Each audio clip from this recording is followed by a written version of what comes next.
Yeah, unfortunately, nice. Yeah, I've been pretty busy, but of course, like I don't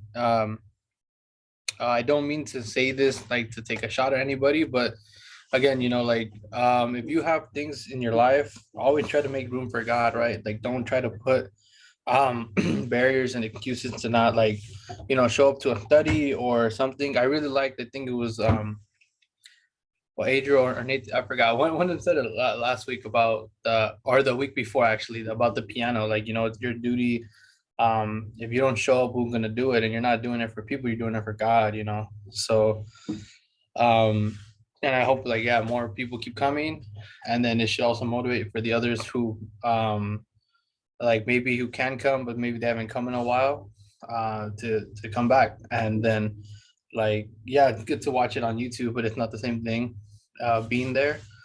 And again, it's not like I just I just I'm just saying it because like, yeah, like I'm here, I'm 380 miles away from Los Angeles, but it doesn't mean like I can't be dialed in some way. Um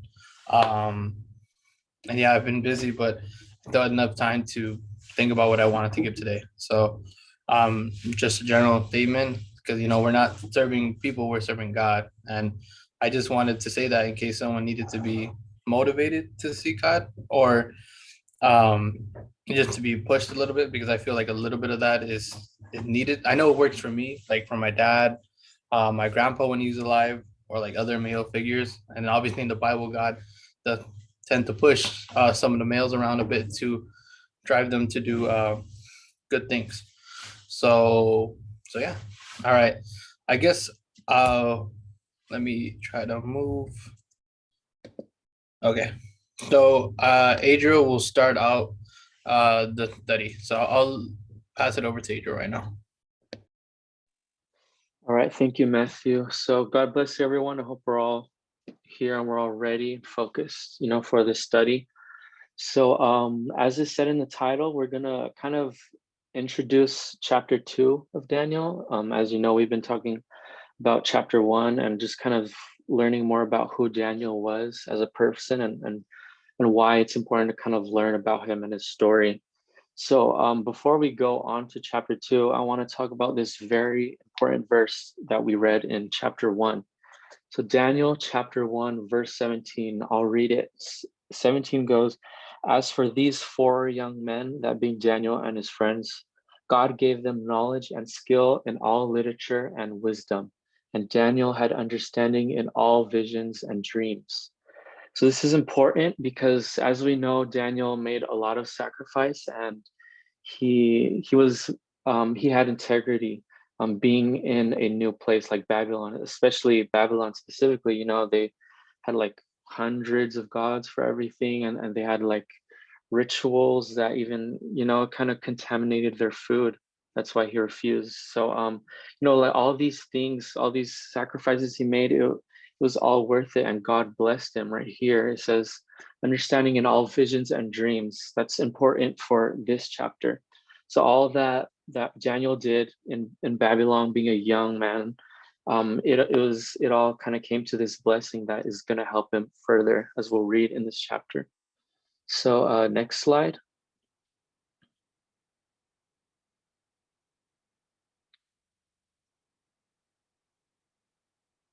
Sorry, give me a second. It's all right. Oh, buddy. Okay. Okay, perfect. All right. So as I was just saying, I was talking about what Daniel kind of went through in Babylon. So I think it's important that we kind of go over it again really quick. So just quick bullets. Being in Babylon, chapter 1, Daniel, he refused to eat the unclean food. Like I said, the food that they had, they'd like offer it to their idols and whatever, and all that. So he refused to eat their food. He did not worship their false gods or idols. He questioned everything, which is important. Anything that kind of interfered with his faith, he questions, and he just kind of like never backed down. He remained close with his true friends, excuse me. As we know, the friends that he came to Babylon with, they were they were similar to him, as they were very strong in their faith. And I think it was important for him to kind of have that support as well. And lastly, I think the most important point is he did not back down on his faith in God. So a main point, or main, the kind of like the main word we learned with Daniel was integrity, which means you're doing the right thing even when no one is watching. And I think that was like the ultimate sacrifice he made in Babylon. Is in this new land, he remained faithful to God and followed his commandments and teachings no matter what. So we all remember his character, and now we're gonna see, I guess, the fruits of his labor. I guess, in a spiritual way, the how this benefited him in these troubling times. So from here, hopefully we all kind of remember the main points of chapter 1. So now I'll pass it to Matthew to kind of introduce us to what happened in chapter 2. All right. Thank you, Adriel. That was really good statement. And yeah, sorry I wasn't able to make last week because it was my move-in week, and so we had to do like a social. Couldn't get out of it. But it was good meeting new people, and hopefully, definitely get the chance to kind of talk to them about God as well. So, all right, need to move. All right, my laptop. Come. Oh, jeez. Okay, it loves doing that.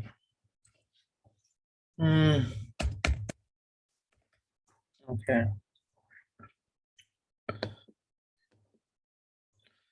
All right. Sorry. Okay. Okay. Sorry. My laptop like to do that. I need to get a new one. God willing, I'll save up this year. Okay.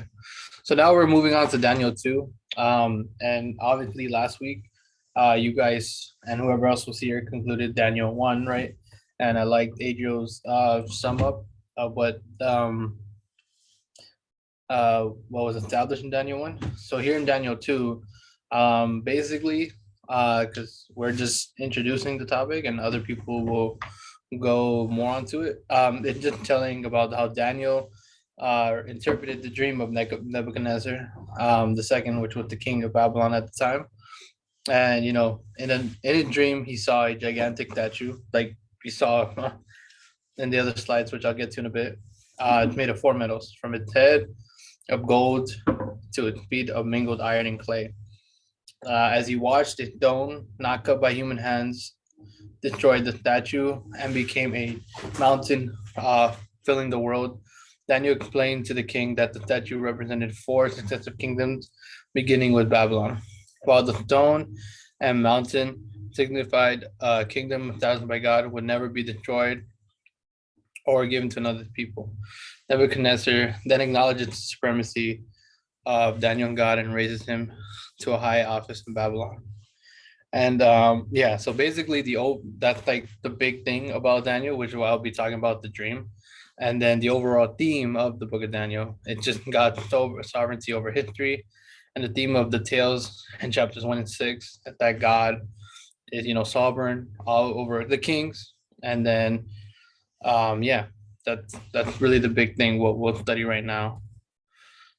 So can I have please someone read Daniel 19 to 23, please? I'll read it. And it says, during the night, the mystery was revealed to Daniel in a vision. Then Daniel praised the God of heaven and said, praise be to the name of God forever and ever. Wisdom and power are his. He changes times and seasons. He deposes kings and raises up others. He gives wisdom to the wise and knowledge to the discerning. He reveals deep and hidden things. He knows what lies in darkness, and light dwells with him. I thank and praise you, God of my ancestors. You have given me wisdom and power. You have made known to me what we ask for you. You have made known to us the dream of the king.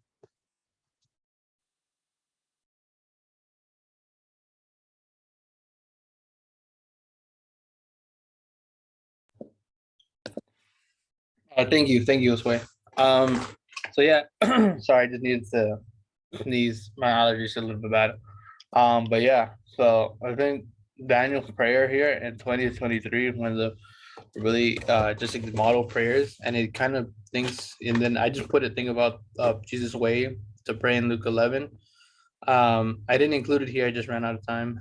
Um, but really, it's just how God, said, like we're praying, we're just, you know, dear Lord, forgive us of our trespasses and lead us not into temptation. And we forgive those who trespass against us. It's like it's not we're praying a prayer of thanks. That's what Jesus said. We're not here to request, and we're really nobody to request anything of God in the first place. So um yeah, so that's what I'm saying. Like that's why this is really significant in Daniel too, and I'm pretty sure someone else will go more deep into it. But thank you for reading those way, and then yeah, like that's why like we knew that how Jesus kind of represents Daniel, and Daniel's a very big pillar, and his relevance obviously heard in the New Testament, And I don't know if anybody wants to go really quick. Is there like anything you really like from this prayer? Like I just need two people to share. Just anything that you really like. Just like anything that stands out to you. While they think I can say, what catches my attention, of course, it is God who reveals these things. It is not us. It's not our abilities. It's not our wisdom. It's not how prepared I am. I need to prepare myself. Sometimes people think that, I need to prepare myself really good so I can have this gift, a spiritual gift. No, it's God in us giving us these gifts. So Daniel says that they're like, he has made known to us the dream. It is God. So it is he, and that phrase that says he reveals the deep and hidden things. So everything comes from God. We are just vessels that he uses. So this is something that just catches my attention and makes me think, it's not me, it's God. I don't know if I can go ahead and say something. Yes, of course.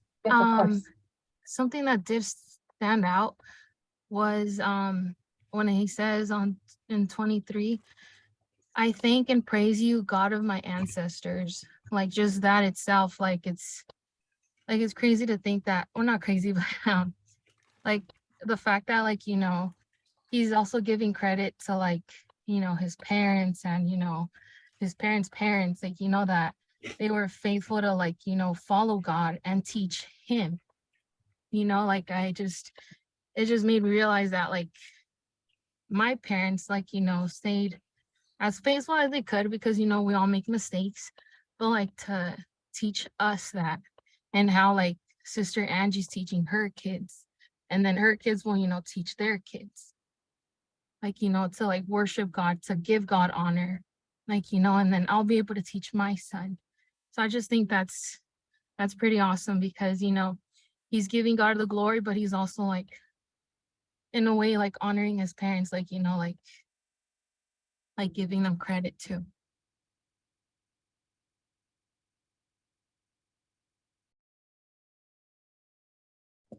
Yeah, that's good. We'll move on just because I know it's a little late and I don't want to keep it too much for the East Coast people. But thank you for that, Doreen and Sister Angie. So yeah, that was really good. And I hope if you, yeah, definitely, I think Nathaniel always says take notes, take a screenshot. It's definitely a good prayer for everyone to read and think about. All right. Oh my gosh. All right, and then the next big thing is basically the prophecy to the king. So essentially, um, we know there's oh sorry. I'm sorry about that. I have a classmate.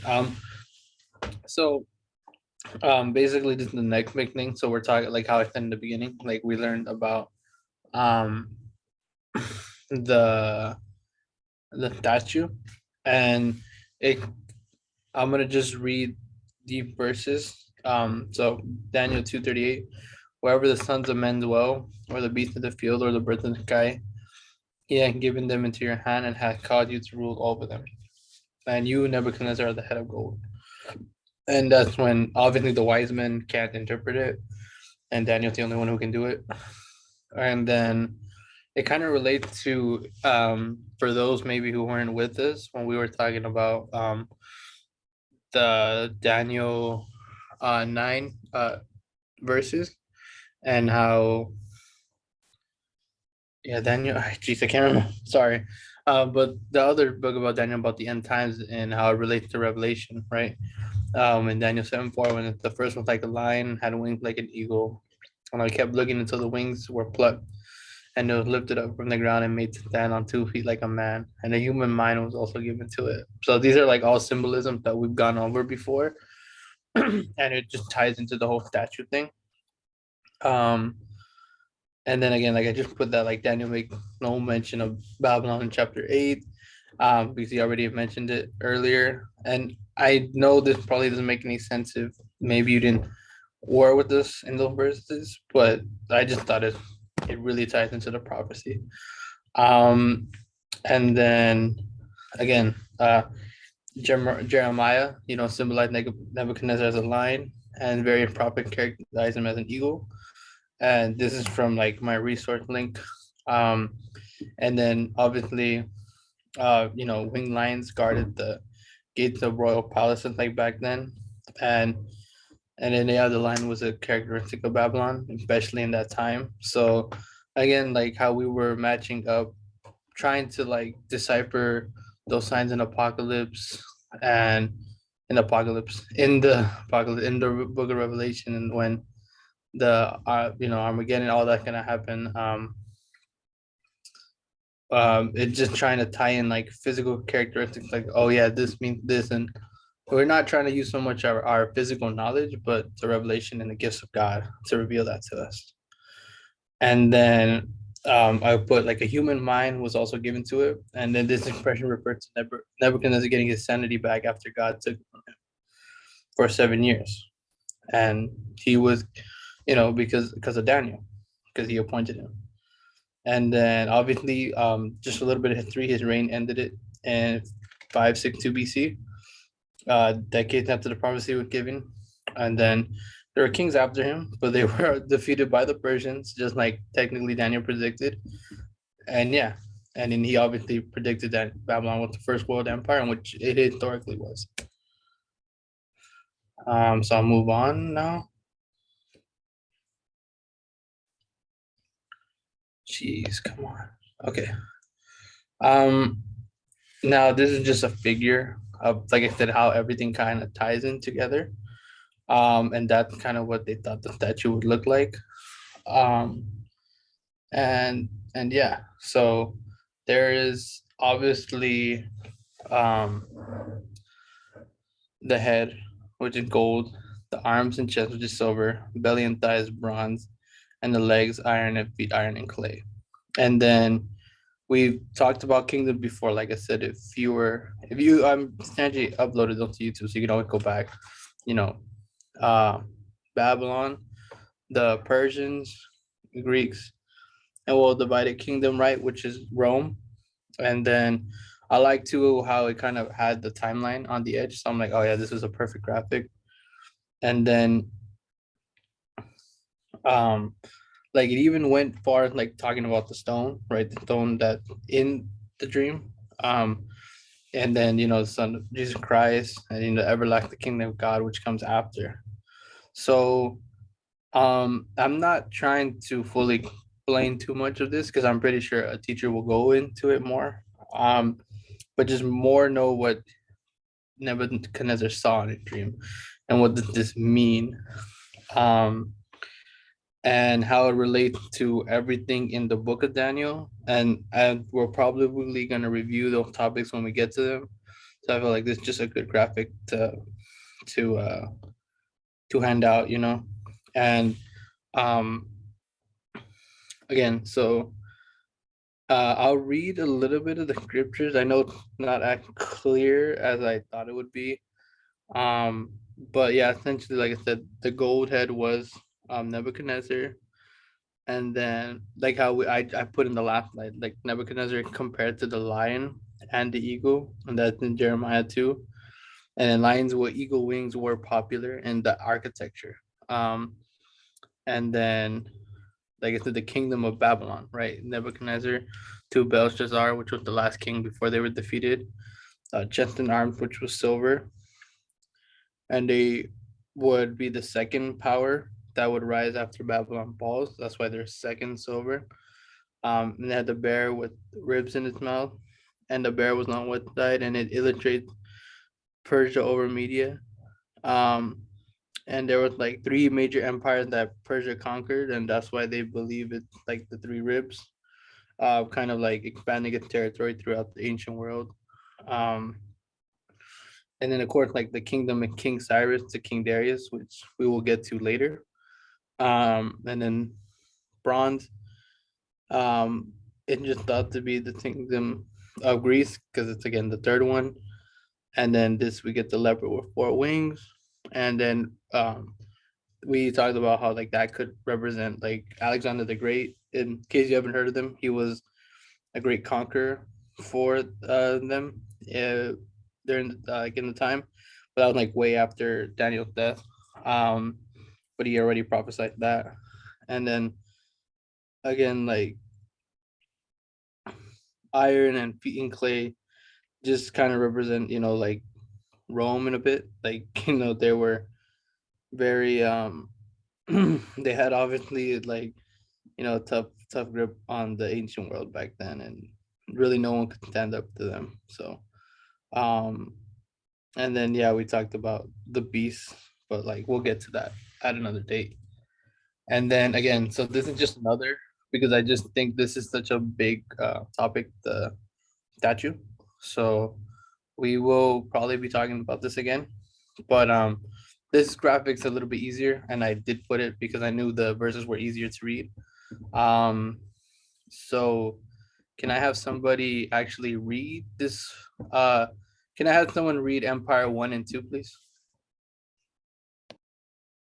I'll go ahead. Empire 1, Babylonia, Daniel 2:38. You, Nebuchadnezzar, are the head of gold. Empire 2, Media Persia, Daniel 2:39a, 8:20. After you, there will arise another kingdom inferior to you, Media and Persia.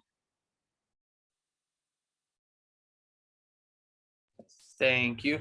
And then if someone can read Empire 3 and 4, please.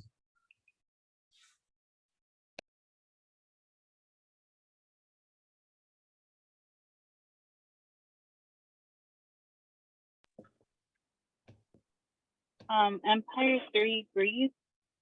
Then another third kingdom of bronze, which will rule over all the earth, the kingdom of Greece. Ancient Rome.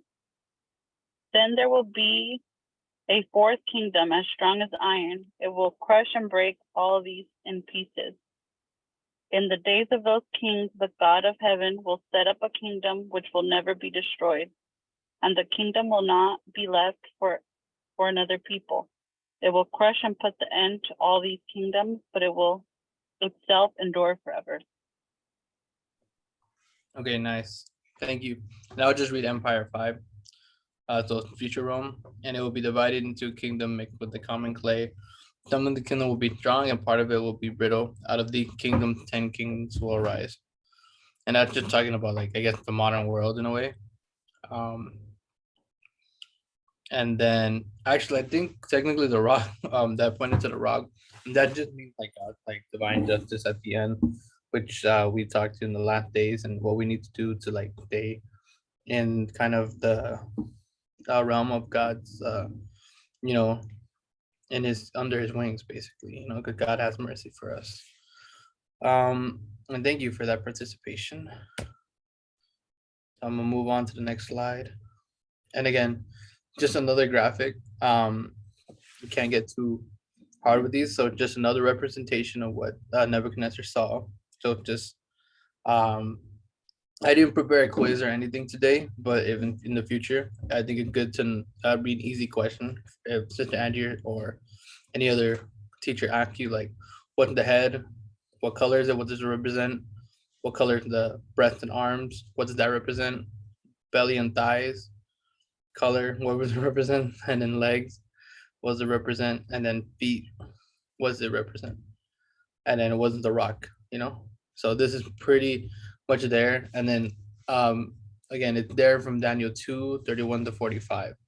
So it's very straightforward. And they're just like I said, it ties in a lot. Like you can't really talk about this, not mention the things that we learned later in Daniel 9. So yeah, does anybody want to make a quick comment about the statue, or like yeah, any colors? Like I know like we usually start for questions at the end, but like does anybody have a comment or anything? Or does like any of the teachers want to say something really quick?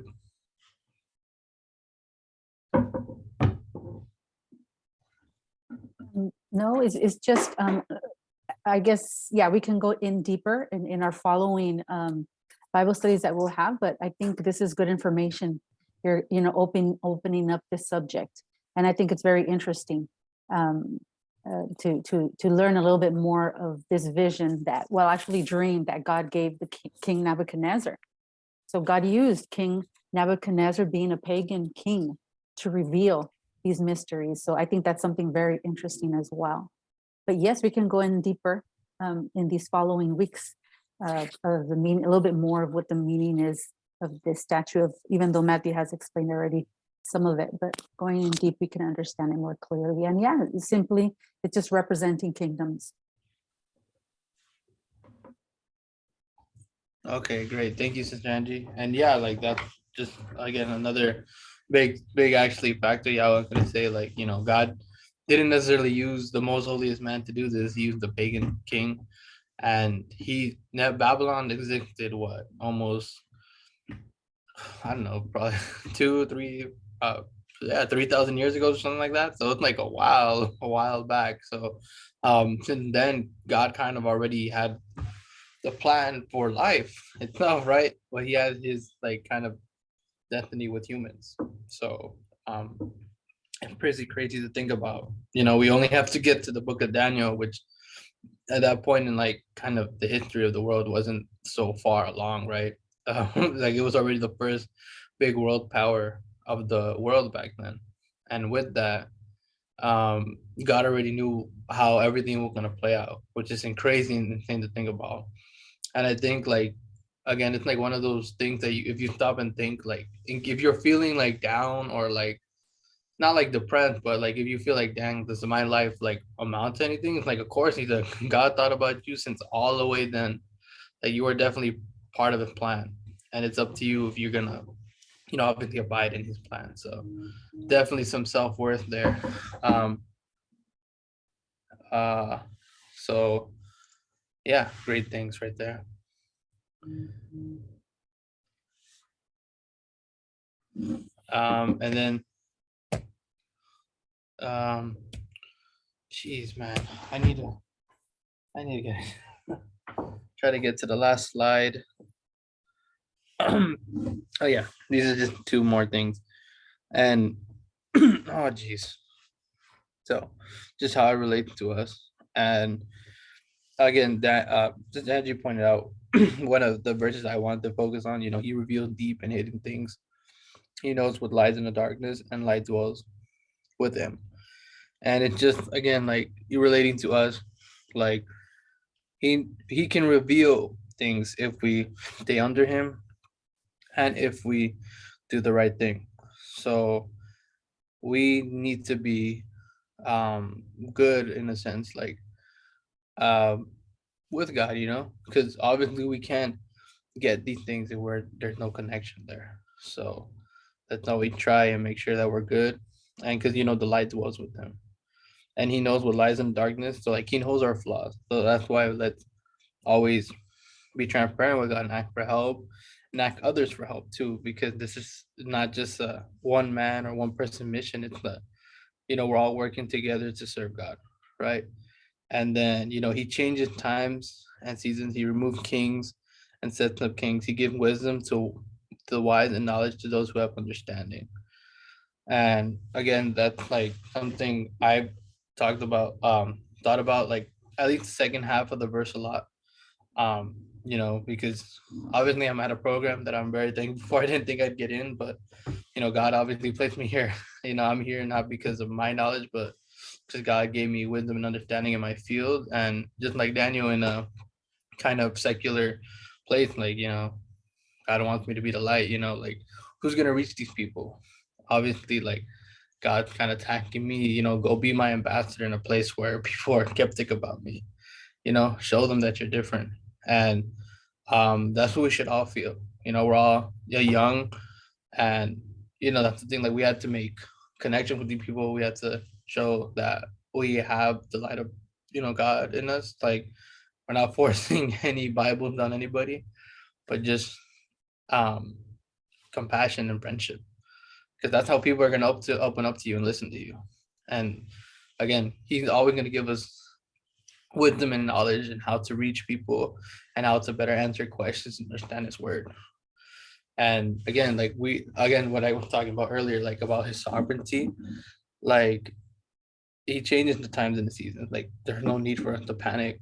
Like I don't want to get too political, but people always get like so freaked out. Oh, who's gonna be the next president? Like, for real Christians, like you don't have to worry about that, because it literally says he removed kings and sets up kings.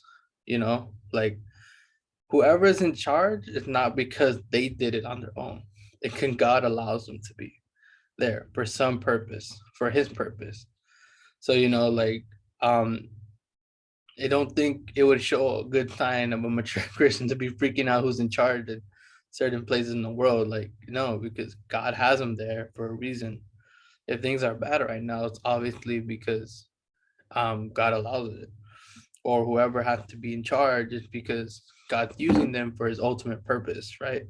We know the end days are coming or really close. Like, so I have to get to some point. So world leaders are going to be different. They're not going to be the same. So we have to just stay faithful to God's word and remember, like, he's the one who's in control of the government. That's why it says in Romans, like, all Christians are to submit to the government and like follow what they say. Obviously, if they tell us to be can't worship God anymore, that's different. But again, be like Daniel. Like we're not out here like protesting for rights or anything. Like Daniel knew the rules and he did it in private. He wasn't out in the street complaining like, oh, like I need to do this. Like, no, like you're quiet about it and then you go in your room and pray. I mean, if they find you, they find you, right? Like we're gonna willing to take that beating and that suffering for Christ as he did for us. But there's no need to make such a big deal if things are gonna change and get harder for us, because again, that's the whole point. That's what it leads. And then God wants to see if we're truly in it for him, or because he'll know us by our fruits. So yeah, that's really two big verses. And the conversation, I had a conversation with somebody else recently, because they claim there's so many political Christians. I'm like, well, you gotta read the Bible. um there's answers for everything. um and then if I can get to the last slide. Okay, thank you. So the conclusion of Daniel 2, how it ended, it ended with Daniel getting promoted. That's why I put the title there. So it's 46 to 49. Can someone please read that for us, please?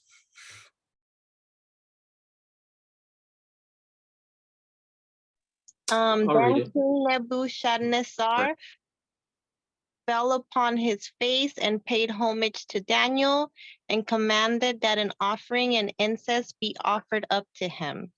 The king answered and said to Daniel, "Truly your God is God of gods and Lord of kings and a revealer of mysteries, for you have been able to reveal this mystery." Then the king gave Daniel high honors and many great gifts, and made him ruler over the whole province of Babylon and chief prefect over all the wise men of Babylon. Daniel made a request of the king, and he appointed Shadrach, Meshach, and Abednego over the affairs of the province of Babylon. But Daniel remained at the king's court. All right. Thank you, Emily.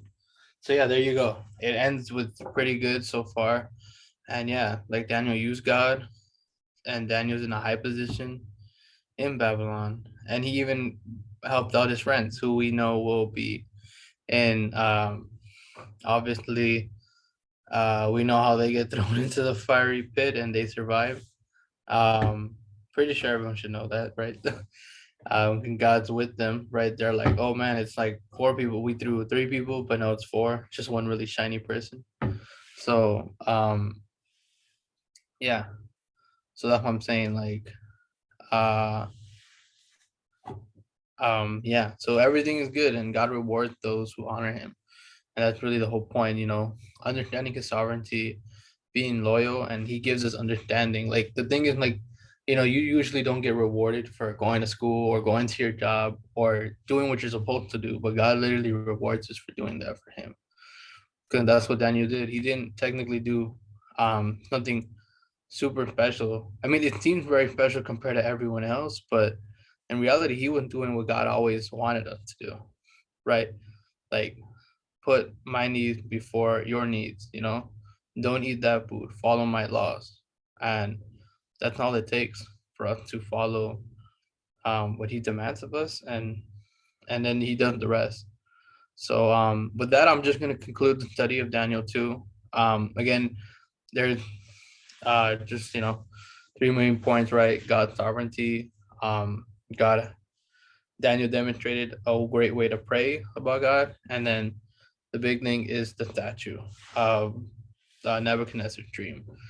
And yeah, of course, definitely it's not that big, so it's a quick read. So everyone should definitely try to read it before the next study. And yeah, so yeah, with that, I'll basically end it. So I'll pass it on to Sister Angie. And thank you for hearing me and Adriel talk. Thank you.